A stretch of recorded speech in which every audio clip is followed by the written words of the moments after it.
Nous allons voir comment on se repère dans le temps et comment on le représente. Pour représenter le temps, on utilise une frise chronologique. Il s'agit d'un axe qui montre le temps qui passe par une flèche. Soit il va en direction de la droite, ou vers le bas, c'est-à-dire dans le sens de l'écriture et de la lecture.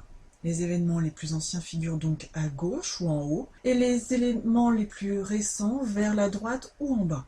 Enfin, la graduation est la même sur toute la frise. Un intervalle représente donc toujours la même durée.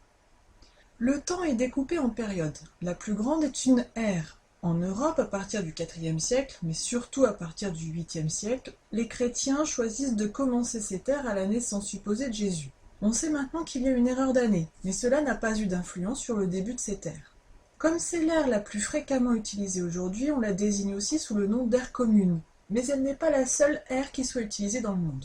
Elle commence en l'an 1, car à cette période on ne connaît pas le zéro en Europe.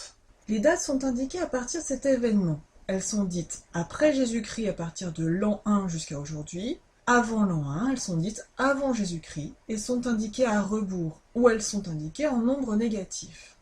Alors voyons, pourrais-tu indiquer la date signalée par cette flèche? Et où placerais-tu l'année 1400? Très fréquemment, nous faisons une erreur en indiquant le siècle ou le millénaire d'une date. En effet, nous oublions souvent que le premier siècle après Jésus-Christ va de l'an 1 jusqu'à l'an 100. Ainsi, il y a une sorte de décalage entre les centaines d'une date et le siècle de cette date. Par exemple, nous sommes aujourd'hui en 2014. La centaine de la date est 20, mais nous sommes au 21e siècle. C'est bien entendu la même chose avec les millénaires. Le millier de la date 2014 est 2, mais nous vivons au troisième millénaire. Vérifions si tu as bien compris. Peux-tu dire à quel siècle et à quel millénaire correspondent les dates 2465 avant Jésus-Christ et 1250?